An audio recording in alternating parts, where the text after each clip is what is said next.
Hello student, welcome to NCERT classes by Rakesh Tempare sir. आज हम बात करेंगे बच्चों क्लास 10th एनसीईआरटी मैथमेटिक्स के चैप्टर नंबर 3 दो चर वाले रैखिक समीकरण युग्म पर। ठीक है, तो दो चर वाले रैखिक समीकरण युग्म को हम पढ़ने वाले हैं। तो देखते हैं कि दो चर वाले रैखिक समीकरण युग्म होते क्या है। पहले तो इस चैप्टर के नाम को समझ लो कि चैप्टर का नाम क्या है, यानी इसमें पढ़ने वाले क्या है हम। ठीक है, तो क्या कहता है इसमें कि दो चर वाले रैखिक समीकरण, है ना। सबसे पहले इस बात को समझते हैं कि देखो दो चर का मतलब होता है कि यहाँ पर कितने चर होंगे, दो चर होंगे। एक तो पहला होगा x और दूसरा क्या होगा, y होगा। ठीक है, आप ऐसा जरूरी नहीं कि x और y है, एक चर p ले सकते हो, एक चर क्या ले सकते हो, q ले सकते हो। तो आपके पास दो चर होने वाले हैं। रैखिक समीकरण बोलता है, रैखिक समीकरण का मतलब होता है कि जो चर होते हैं ना, उन चरों की जो उच्चतम घात कितने की होती है, एक की होती है ना। रैखिक समीकरण में क्या होता है कि जो चर है उनकी उच्चतम घात कितने की होती है, एक की होती है। उसके बाद हम आगे बढ़ते हैं तो क्या कहता है, युग्म। युग्म का मतलब होता है जोड़ा, मतलब इसमें केवल एक रैखिक समीकरण नहीं होंगे, इसमें कितने होंगे, दो रैखिक समीकरण होंगे। तो मैं समझाना चाहूंगा आपको कि रैखिक समीकरणों का जोड़ा कैसे हो सकता है, इसको कैसे समझेंगे। तो देखते हैं इसको। अगर हमने कहा कि माना मैंने बोला पहला, अगर मेरे पास जो चर है वो x है और दूसरा चर मेरे पास y है। ठीक है, तो मैं रैखिक समीकरण बनाना चाहूंगा तो ये कुछ ऐसा हो सकता है। मान के चलिए इसको बोला ax plus B Y is equal to, हमने कहा c। ठीक है, अब ध्यान से देखिए कि ax plus B Y is equal to c, जहां पर a b और c मैं लिख सकता हूं। यहां पर ध्यान से देखिएगा एक एक बात को, है ना। जहां a b व c क्या है, अचर है। क्या है यहाँ पर बेटा, अचर है। और जो आपके पास x और y है वो क्या है, यहाँ पर चर है। ठीक है, अब देखो ये हो गया एक समीकरण। दूसरा समीकरण क्या होगा, अगर मैंने कहा ये a है तो अगर दो समीकरण लेता हूं तो मैं इसको a1 बोल दूं, इसको b1 बोल दूं, इसको c1 बोल दूं। दूसरा समीकरण लेंगे तो हम a2 x plus b2 y is equal to c2 बोल सकते हैं। अब देखो ये एक समीकरण हो गया और ये दो समीकरण हो गए, तो ये दो समीकरण हुए तो समीकरणों का युग्म बन गया। अब ध्यान से देखिए, यहाँ पर एक बात कहा था कि दो चर वाले, तो यहाँ पर आपको दो चर भी दिख रहे हैं, दोनों समीकरणों में दो चर दिख रहे हैं और इनकी उच्चतम घात कितने की दिख रही है, एक की भी दिख रही है। तो इनको हम बोलते हैं दो चर वाले रैखिक समीकरण युग्म। क्लियर हुआ? तो चलिए हमको इन्हीं को पढ़ना है। अब बात बता देता हूं कि दो चर वाले रैखिक समीकरण युग्मों को हल करने की हम यहाँ पर चार विधियां पढ़ने वाले हैं। वैसे तो पहली एक्सरसाइज में नहीं पढ़ाऊंगा आपको, मैं इसको पढ़ाऊंगा सेकंड थर्ड वगैरह में पढ़ाऊंगा, बट समझ लीजिए कि कौन कौन सी विधियां है। तो एक होती है पहली, सबसे पहले नंबर में हम पढ़ेंगे ग्राफीय विधि। कौन सी विधि पढ़ेंगे, ग्राफीय विधि पढ़ेंगे। ठीक है, दूसरी हम पढ़ेंगे विलोपन विधि, है ना, विलोपन विधि पढ़ने वाले हैं। उसके बाद बेटा हम थर्ड देखेंगे तो है प्रतिविस्थापन विधि। ठीक है, प्रतिविस्थापन विधि, इसको प्रतिस्थापन विधि भी कहते हैं। ठीक है, उसके बाद हम चौथी वाली पढ़ने वाले बेटा, लास्ट वाली वज्र गुणन विधि, है ना, वज्र गुणन विधि। तो ये चार विधियों से हम क्या करेंगे, इन चरों के मान निकालना सीखेंगे। ठीक है, तो देखते हैं क्या बात कहा आगे। तो देखिए यहाँ पर भूमिका में कहता है बेटा कि आपने इस प्रकार की स्थिति का सामना अवश्य ही किया होगा जैसे नीचे दी गई है ना। अब जो नीचे कुछ स्थिति दी गई है उसका सामना आपने किया होगा। कहता है वो स्थितियां कौन कौन सी, देखते हैं। कहता है अखिला अपने गांव के एक मेले में गई, मतलब अखिला नाम की एक लड़की है जो अपने गांव के एक मेले में गई। वह एक चरखी की सवारी करना चाहती है, वह एक चरखी की सवारी करना चाहती है, इसका मतलब सोच सकते हैं कि कोई झूला है उसकी वो सवारी करना चाहती है। और हुपला, और क्या बोलता है, हुपला। अब हुपला क्या, देखो यहाँ कोष्टक में दिया गया है, एक खेल जिसमें आप एक स्टॉल में रखी किसी वस्तु पर एक वलय फेंकते हैं और यदि वह वस्तु को पूर्ण रूप से घेर ले तो आपको वह वस्तु मिल जाती है। खेलना चाहती है, मतलब हुपला खेलना चाहती है। अब हुपला क्या हो रहा है समझा रहा हूं आपको मैं। आप कभी मेला गए होंगे, कहाँ गए होंगे, मेला गए होंगे। तो मेले में आपने देखा होगा कि छोटे छोटे रिंग होते हैं और कई साबुन रहती है, कहीं कुछ रहता है ना, कभी पैसे रखे रहते हैं, तो आप उस पर रिंग फेंकते हो, है ना। तो उसी को क्या बोलता है, हुपला बोलता है ना, उसी को क्या बोला गया है, हुपला बोला गया है। अब देखिए जितनी बार उसने हुपला खेला, अब उसने क्या बोलता है, जितनी बार क्या खेला, हुपला खेला, उससे आधी बार उसने चरखी की सवारी की। जितनी बार उसने हुपला खेला है उससे आधी बार उसने किसकी सवारी की, चरखी की सवारी की। अब यदि प्रत्येक बार की सवारी के लिए उसे 3 रुपए तथा हुपला खेलने के लिए 4 रुपए खर्च करने पड़े, तो आप कैसे ज्ञात करेंगे कि उसने कितनी बार चरखी की सवारी की और कितनी बार हुपला खेला, जबकि उसने इसके लिए कुल 20 रुपए खर्च किए। यहाँ पर एक पॉइंट बहुत अच्छा निकला कि कहता है कि जितनी बार उसने हुपला खेला उससे आधी बार क्या खेला है, सॉरी उससे आधी बार क्या बोलता है, चरखी की सवारी की। जिसने क्या बोलता है, यानी कि जो हुपला खेल है, तो हुपला उसने जितनी बार भी खेला होगा उससे आधी बार किसकी सवारी की है, उसने चरखी की सवारी की है। क्लियर है, यानी आधी बार उसने किसकी सवारी की है, चरखी की सवारी की है। अब हम अगर बात देखें तो फिर कहता है कि अगर वो चरखी की सवारी के लिए क्या हो गया, उसने 3 रुपए खर्च किए, हुपला खेलने के लिए 4 रुपए खर्च किया, और टोटल कितने रुपए खर्च करके आई, वो 20 रुपए खर्च करके आई। तो देखिए इस क्वेश्चन को आप कैसे हल करेंगे। इस क्वेश्चन को हल करने का तरीका, यानी कि उसमें हमको यह ज्ञात करना पड़ेगा कि उसने हुपला जो खेल खेला है और चरखी जो या चरखी पर जो सवारी की है, तो उसमें उसने कितनी चरखी की सवारी की, यानी कितनी बार चरखी की सवारी की और कितनी बार उसने खेल खेला। ठीक है, तो सबसे पहले मैं मान लेता हूं कि माना, है ना, ऐसी क्वेश्चन को हल करते हैं। तो हल में देख लेते हैं कि माना सवारी, है ना, माना सवारी की संख्या, सवारी की संख्या अगर आप देखें तो संख्या कितनी हो जाएगी, x मान लो। वह हुपला खेल की संख्या क्या हो जाएगा, हुपला खेल की संख्या अगर आप देखेंगे तो कितनी है बेटा, वो y हो गई। तब हम कह सकते हैं, तब प्रश्नानुसार क्या बात होगी। पहली कंडीशन में उसने कहा था, यहाँ पर देख लीजिए, उसने कहा था हमें कि जो हुपला खेल खेला उससे आधी बार उसने चरखी की सवारी की। देखो तो उसने हुपला खेल कितने बार खेला बेटा, y बार खेला, है ना। हुपला खेल कितने बार खेला, y बार खेला। देखो y बार खेला इज इक्वल टू, और उसने चरखे की सवारी कितने बार की, x बार की। लेकिन उसने कहा कि जितने बार उसने हुपला खेला उससे आधे बार कि क्या खेला, उसने चरखी की सवारी की। तो मतलब बटे में इसके कितना आ जाएगा, 2 आ जाएगा। इसको दे दो समीकरण नंबर 1। वह दूसरी बात उसने और कहा कि अगर वह चरखे के सवारी के लिए 3 रुपए देती है और हुपला के खेल के लिए 4 रुपए देती है, मतलब एक बार अगर चरखी की सवारी कर रही है तो 3 रुपए देगी, और अगर हुपला खेल खेल रही है एक बार तो 4 रुपए देगी, और उसने कितने रुपए खर्च करके आ गई, 20 रुपए खर्च करके आएगी। तो आप ये बात कहोगे कि देखो उसने हुपला खेल तो खेलों की संख्या 1 हो गई, और उसने 3 रुपए दिया एक खेल के लिए, प्लस फिर क्या कहता है कि 4 रुपए एक खेल के लिए दिया, और क्या बोलता है वो खेल कितनी बार खेली, उसने 4 बार खेली। और जब दोनों चीज खेली तो उसके बाद जो पैसा खर्च की, उसने कितने रुपए खर्च की, 20 रुपए खर्च की। इसको दोगे समीकरण नंबर 2। तो अब क्या बोलोगे यार यहाँ पर, अब देखो कि इस y की वैल्यू को अगर मैं समीकरण नंबर 2 में रख दूं तो समीकरण 2 में y का मान रखने पर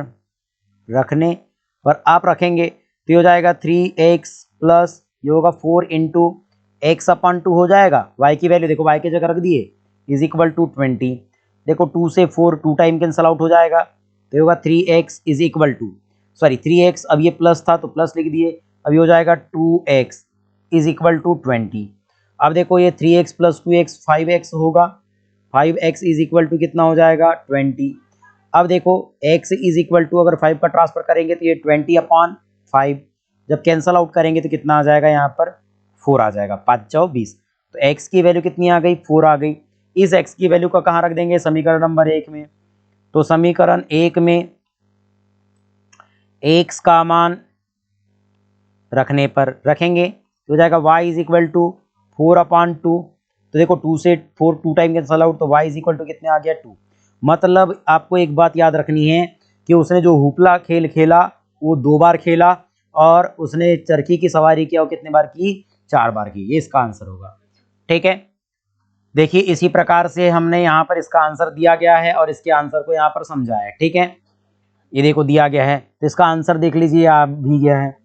चलो अब 2 चर वाले रैखिक समीकरण युग्म को समझते हैं। क्या बात कहता है 2 चर वाले रैखिक समीकरण युग्म। तो मैंने ये 2 चर वाले रैखिक समीकरण युग्मों को बता दिया हूँ, इसमें कोई टेंशन नहीं होनी चाहिए, इतना सारा समझने की जरूरत नहीं है। चलिए आगे बढ़ते हैं। देखिए यहाँ पर एक पॉइंट दिया गया है, ये क्या कहता है, समीकरण का हल, समीकरण का प्रत्येक हल उसको निरूपित करने वाली रेखा पर स्थित एक बिंदु होता है। अब देखो अगर समीकरण का कोई भी हल होगा वो उस समीकरण है ना, क्या बोलता है कि समीकरण का प्रत्येक हल उसको निरूपित करने वाली रेखा पर स्थित एक बिंदु होता है। जो समीकरण का आप हल निकालोगे वो उस समीकरण वाली रेखा पर निरूपित एक बिंदु होता है। ठीक है, फिर कहता है कि दो चरों वाले रैखिक समीकरण a x plus B y plus c is equal to 0 का प्रत्येक हल एक्स वाई इस समीकरण को निरूपित करने वाली रेखा के बिंदु के संगत और विलोमत भी सत्य है। ये बातों को उतना समझने की जरूरत नहीं, कोई टेंशन नहीं है, इसकी कोई जरूरत नहीं है। ठीक है, चलिए थोड़ा आगे बढ़ना चाहूंगा मैं, इस बात को समझते हैं। ये जो रेखा दी गई है, 3 प्रकार से रेखाएं दी गई है, इसको बोलते हैं प्रतिच्छेदी रेखा। क्या बोलते हैं इसको? प्रतिच्छेदी रेखा। इसको बोलते हैं बेटा समांतर रेखा। और इसको बोलते हैं हम समपाती रेखाएं, है ना, समपाती रेखाएं, है ना। ठीक है, सभी रेखाएं है सब। ठीक है, अब हम देखेंगे क्या बात कहता है। अब देखो यार, एक बात मैं आपको समझाना चाहूंगा कि अगर मान के चलिए हमारे पास कोई दो रेखा है ना, हमारे पास क्या है, कोई दो रेखा है, या तो वो दोनों रेखाएं एक दूसरे को प्रतिच्छेद करेगी, ये तो बात क्लियर ही है ना। या तो दोनों रेखा एक दूसरे को क्या करेगी, प्रतिच्छेद करेगी, या तो दोनों रेखाएं एक दूसरे के समांतर हो जाएगी। ठीक है, या तो दोनों रेखा एक दूसरे को प्रतिच्छेद करेगी, या तो समांतर होगी, या एक के ऊपर एक चली जाएगी, एक के ऊपर एक चली जाएगी, ऐसी जाएगी कि नहीं। तो क्या हो गया, इसको बोलते हैं प्रतिच्छेदी रेखा, इसको बोलते हैं समांतर रेखा। चित्र ए को प्रतिच्छेदी रेखा, चित्र बी को समांतर रेखा है, और इसको कहते हैं चित्र सी को समपाती रेखा है। क्लियर है? तो तीन ही प्रकार से रेखाएं हो सकती है जिनका रिप्रेजेंटेशन यहाँ पर आपको दिखाया गया है। ठीक है, अब देखिए यहाँ पर एग्जाम्पल नंबर आपके पास देखेंगे तो एग्जाम्पल नंबर 3 दिया गया है, सॉरी एग्जाम्पल नंबर फर्स्ट दिया गया है। कहता है कि हम अनुच्छेद 3.1, अनुच्छेद कहता है 3.1। अब 3.1 कौन सा अनुच्छेद है, ये देखो भूमिका है, हमारे पास दिया गया है।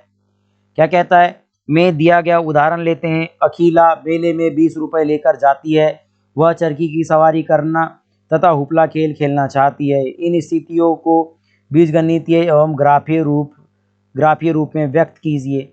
तो भैया अब बात समझ लो कि हमने इसका बीजगणितीय रूप में व्यक्त करना सीखा था, यानी इसको अब किस में रिप्रेजेंट करना है, ज्यामितीय रूप में रिप्रेजेंट करना है।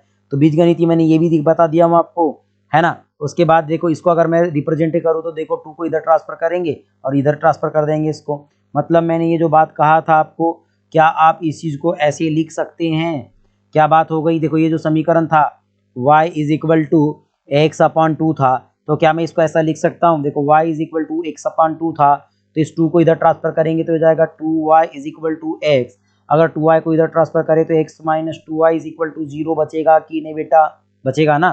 तो उसी बात को यहाँ पर रिप्रेजेंट किया गया है और समझाया गया है। ठीक है, चलिए आगे चलते हैं।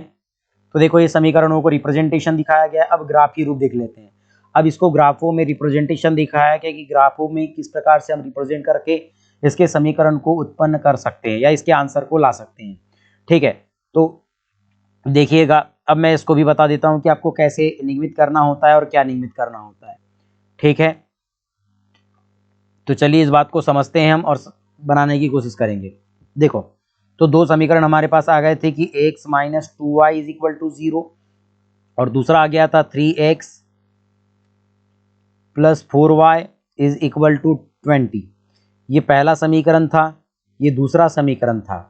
अब ध्यान से देखो, अपने कक्षा 9वीं में पढ़ चुका है। अगर मैं समीकरण नंबर 1 के लिए लेता हूँ तो समीकरण नंबर 1 में, अब ध्यान से देखो, ये समीकरण नंबर 1 के लिए हम टेबल ले लेते हैं इस प्रकार से। ये अगर मैंने कहा यहाँ पर x को रिप्रेजेंट कर रहा हूँ तो यहाँ पर y को रिप्रेजेंट करना पड़ेगा। अब ध्यान से देखना एक एक बातों को, मैं आपको समझाने की कोशिश कर रहा हूँ। देखो अब मैं यहाँ पर सीधी सी बात बोलूँ तो एक कंडीशन हम बात करना चाहेंगे, कंडीशन देखना चाहेंगे, और वो कंडीशन को मैं, देखिए एक लाइन ये रिप्रेजेंट हो गई और दूसरी लाइन, अब देखिए दूसरी लाइन हमें इसको इस प्रकार से रिप्रेजेंट कर सकते हैं।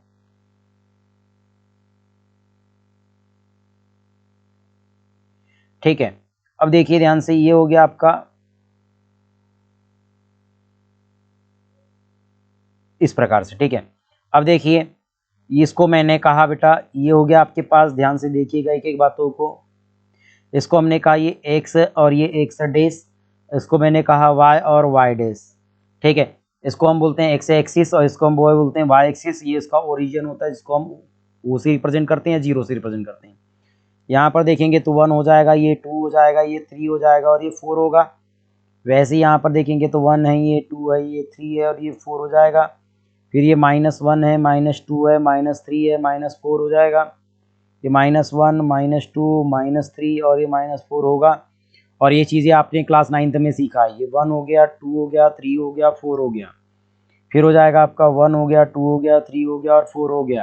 ये -1, -2, -3 और ये -4। फिर ये -1, -2, -3 और ये -4। अब देखिए, यदि मैं इस x की वैल्यू 0 लेता हूँ, अगर मैंने कहा इस x की वैल्यू मेरे पास 0 है, तो भैया y की वैल्यू 0 आएगी। कैसे? तो देखिए इस इक्वेशन को हल करते हैं। यहाँ पर मैंने कहा x इज इक्वल टू 0। जब x इज इक्वल टू 0 रख रहे हो तो 0 - 2y इज इक्वल टू 0। तो ये 0 का काम खत्म हो गया, तो -2y इज इक्वल टू 0। 2 को इधर ट्रांसफर करो तो y इज इक्वल टू 0 अपान -2। जब इसको सॉल्व करेंगे तो y इज इक्वल टू 0 होगा कि नहीं, ऋण 2 का भाग 0 आता है, तो ऋण 2 0 जा 0। ठीक है, तो 0 आ गया। अगर आप y की वैल्यू को 2 लेते हैं, अगर y की वैल्यू सॉरी x की वैल्यू को कितना लेते हो, 2 लेते हो। जब x की वैल्यू 2 रखा तो -2y इज इक्वल टू 0। देखो x की वैल्यू 2 रख दिया, फिर ये -2y हो गया और 0। 2 को ये 2y को इधर ट्रांसफर करो तो कितना हो जाएगा, ये हो जाएगा 2y इज इक्वल टू 2 होगा। अब देखिए 2 से इस 2 को हटाएंगे तो y इज इक्वल टू 2/2 लिख सकता हूँ। 2 से 2 कटा तो y इज इक्वल टू कितना आया, 1 आया। क्लियर हो गया इतना। अब अगर मैं समीकरण नंबर 2 के लिए ले लूं, चलो समीकरण नंबर 2 के लिए ले लेते हैं। इस चीज को हम बताना चाहेंगे। ये हो गया x और y। अब समीकरण नंबर 1 किसके लिए है, 2 के लिए है। तो समझते हैं समीकरण नंबर 2 में। अगर मैंने कहा x की वैल्यू अगर आप 0 रखते हैं, x की वैल्यू कितना रखते हैं, 0 रखते हैं, तो 0 3 जा 0 हो जाएगा। अब 4 का अगर ट्रांसफर करूँ तो 4 पंचे 20 हो जाएगा। तो y की वैल्यू कितनी आएंगी, 5 आएंगी। ठीक है। यदि अगर मैं इसकी वैल्यू कितना रख दूँ, आप रख दे इसको 3 दूनी 6, 14 हो जाएगा, नहीं 7, 7 तरीके 20 नहीं हो जाएगा, ज़्यादा हो जाएगा। 3 5 15 फिर नहीं कटेगा, 4 12 हो जाएगा। 3 4 12 और 12 तो 8। ठीक है। अगर मैं इसकी वैल्यू को कितना रख दूँ, 4 रख दूँ, x की वैल्यू को 4 रख के देख लो तो जाएगा 3 × 4 + 4y इज इक्वल टू 20। अब देखिए 3 4 12 होगा plus 4y is equal to 20। जब 12 को इधर ट्रांसफर करेंगे तो जाएगा 4y इज इक्वल टू 20 - 12। तो जाएगा y इज इक्वल टू 20 में से 12 गया तो आपका 8 बच जाएगा और 8/4 कटेगा तो कितना आ गया, 2 आ गया। तो कितना आएगा, यहाँ पर 2 रखेंगे। ठीक है। अब कितना होगा, तो अब देखिए अब समीकरण नंबर 1 को अगर हम रिप्रेजेंट करना चाहें, अगर x की वैल्यू 0 है तो y की वैल्यू 0, मतलब पहला पॉइंट यहाँ मिला। फिर कहता हूँ x की वैल्यू 2 है तो y की वैल्यू 1। x की वैल्यू 2 है तो मतलब 0 से लेके 2 तक चलो x एक्सिस पर, फिर 0 से लेके y पर कहाँ तक चलो, 1 तक चलो y एक्सिस पर। ठीक है, चल गए। अब ध्यान से देखो, अगर दोनों पॉइंट को अगर आप ज्वाइन करना चाहेंगे तो देखो ज्वाइन ऐसी होंगी। तो मतलब आपके पास जो पॉइंट मिला ये कौन सा मिला बेटा, 2 1 पॉइंट मिला कि नहीं। तो देखो इसको मैंने इस प्रकार से आगे की ओर बढ़ा दिया तो पहली लाइन आपको ऐसे ही मिली। दूसरी देखो x की वैल्यू 0 मिल गई, y की वैल्यू 5 मिल गई, तो y की वैल्यू 5 यहाँ होगी। ठीक है। उसके बाद x की वैल्यू 4 तो y की वैल्यू 2, x की वैल्यू 4 मिल गई तो y की वैल्यू 2 मिल गई। अगर आप इन चीज़ों को देखना चाहेंगे तो ये कहाँ बढ़ेगा, आगे की ओर बढ़ेगा, ऐसा ये आगे की ओर बढ़ गया ये, तो अपने पास मिल गया ये 4 और 2 मिल गया। ठीक है। अब देखोगे आप इसको अच्छे से तो ये देखो दोनों लाइन, अब देखो एक बात तो ऐसी मिल गई, देखो ये ऐसी जाएगी। ठीक है। तो इनने किसी ना किसी पॉइंट पर इंटरसेक्ट करे एक दूसरे को। अब देखो ये ग्राफ नहीं है इसलिए यहाँ पर अच्छे से नहीं बन रहा है, लेकिन ये जिस पॉइंट पर इंटरसेक्ट करेगी वो x और y की वैल्यू होगी। इसी प्रकार से हम ग्राफों को रिप्रेजेंट करते हैं। ठीक है, चलिए चलते हैं आगे, देखते हैं इसका एग्जाम्पल नंबर अब नेक्स्ट वाला। ठीक है, एग्जाम्पल कौन सा है, देखो ये दिया गया है, एक दूसरे को क्या है 4 और 2 पर कट कर रही है यहाँ पर। उसी प्रकार से एग्जाम्पल नंबर 2 है, 2 को भी देखिएगा। और एग्जाम्पल नंबर आपके पास 3 है, 3 भी बनाया गया है। ठीक है, तो इस प्रकार से अब हम यहाँ देखेंगे तो आगे प्रश्नावली 3.1 है, इसको तो हम बाद में देखेंगे। आपको क्या हो जाएगा कि इन प्रश्नों को आपको ऐसे समझना पड़ेगा। ठीक है, और ये प्रश्न आपसे आसानी से बन जानी चाहिए। वैसे तो एग्जाम्पल्स थे, अभी कोई दिक्कत नहीं है, मैं इसको प्रश्नावली को भी आपको समझाने वाला हूँ कि आप प्रश्नावली को कैसे हल करेंगे। ये ग्राफी विधि है अभी, है ना, वैसे तो एक्स और वैल्यू याद करने नहीं बोला, सिर्फ निरूपित करने बोला है अपने को। ठीक है, तो आशा करूंगा कि आपको वीडियो पसंद आ रही होगी, वीडियो अच्छा लग रहा होगा। अगर वीडियो अच्छे लगते तो कमेंट करें और ज़्यादा से ज़्यादा वीडियो को शेयर करें। Thank you.